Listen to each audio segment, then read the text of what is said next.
Okay, Kyle. Do not cuss. You need to stop cussing. The algorithms do not like it when you cuss. What's up, motherfuckers? Welcome back to my channel.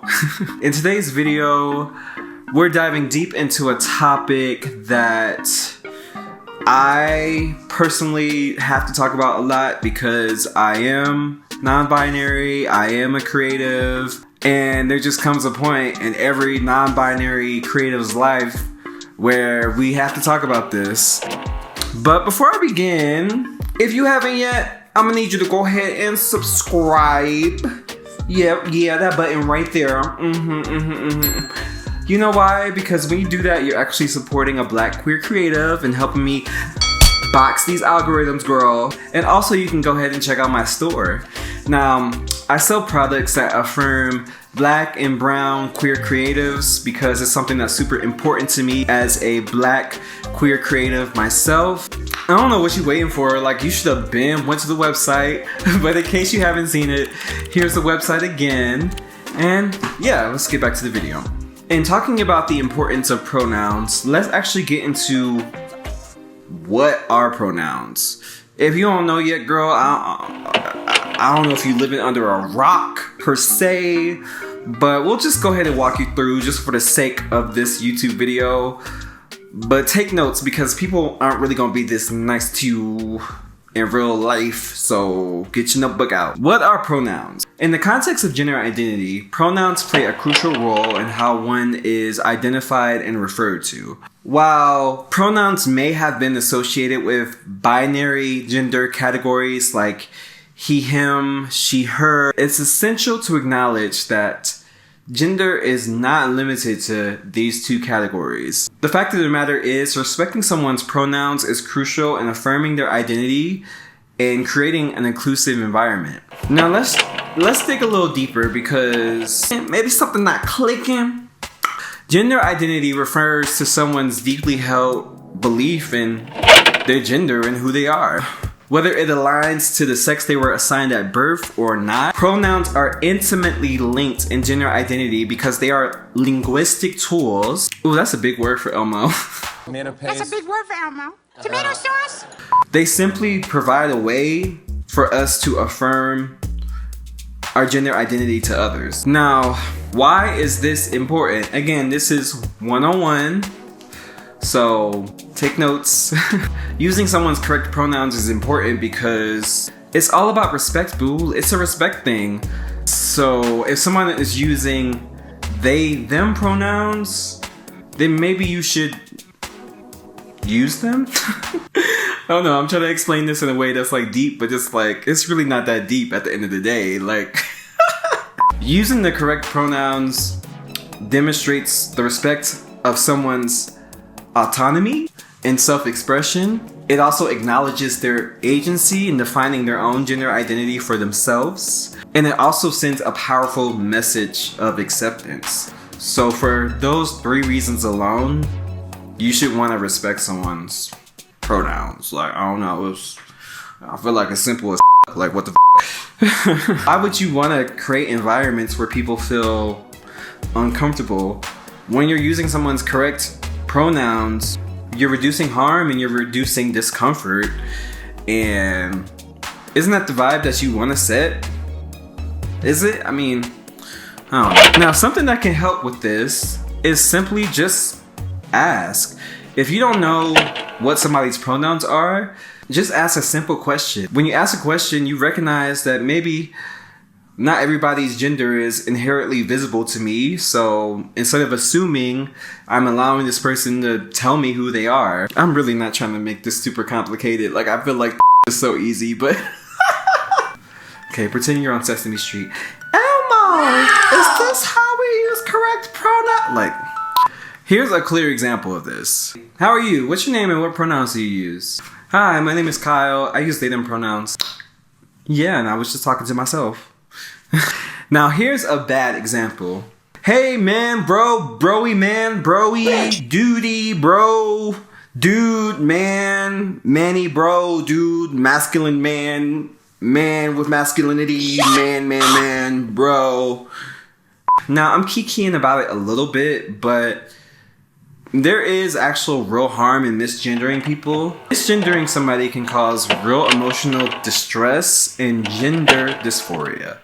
Gender dysphoria is a distress that can come up when their gender identity is not being validated. And I know for me, personally, I did a lot of self-work on myself, and that included years of therapy, years of crying, years of self-care, years of meditating.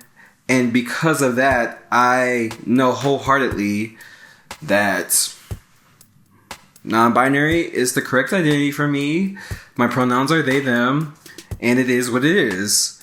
And so when you're like trying to do like a push and pull thing, or trying to like fight with someone who is using pronouns that you're not expecting them to use, you're actually, whether you realize this or not, you're inherently trying to undo all of the work and all of the progress that they've made on themselves. When I say they, I'm meaning non-binary people, trans people, queer people.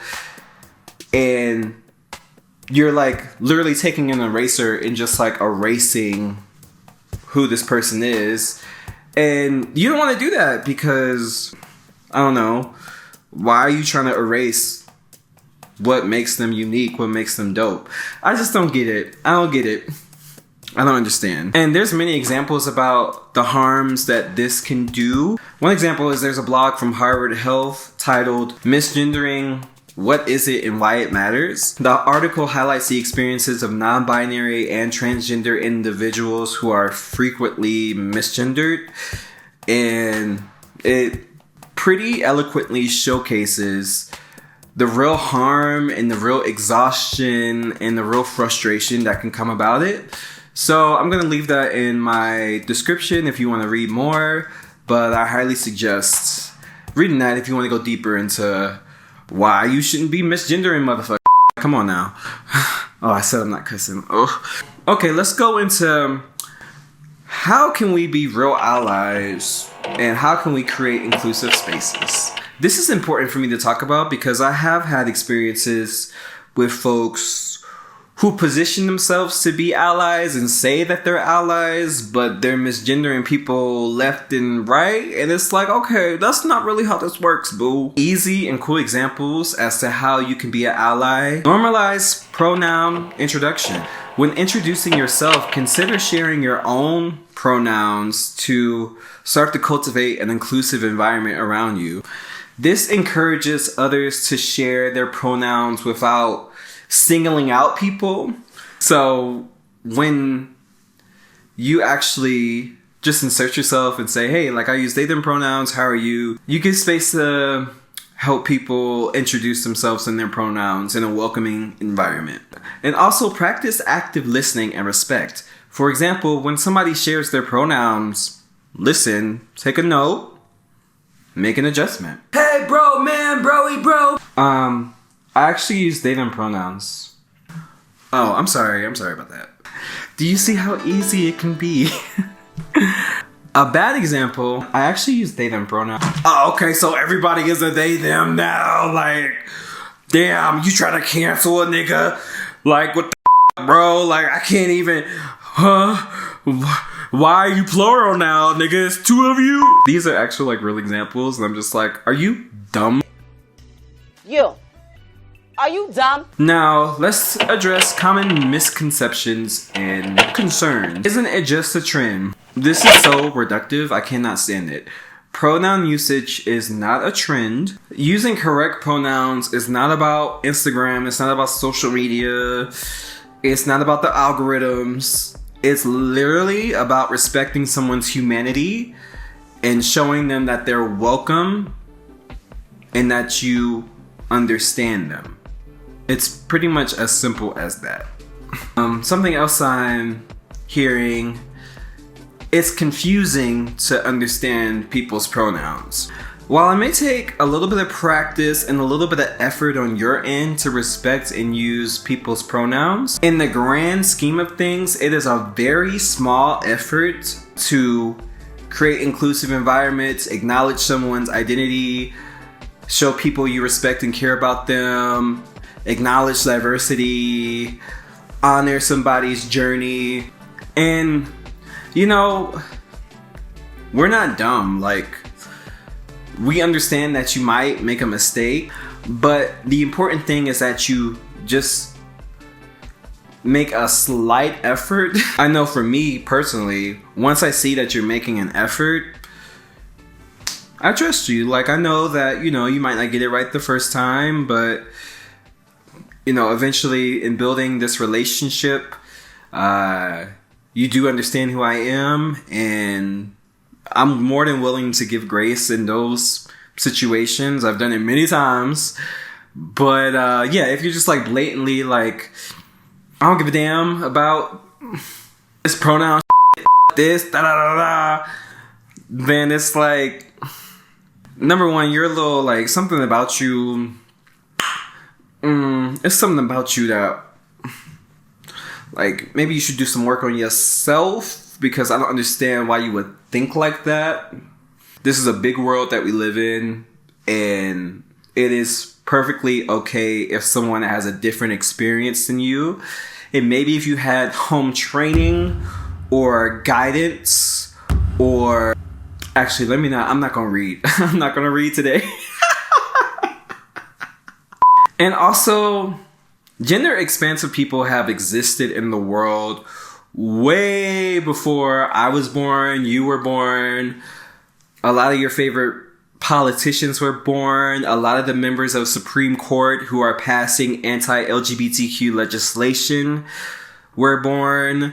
In fact, many indigenous cultures around the world have long recognized and respected the existence of multiple genders. So, genderqueer, gender expansive, trans people, we've been here throughout history, throughout time, and I hate to break it to you, we ain't going nowhere. So, take a note.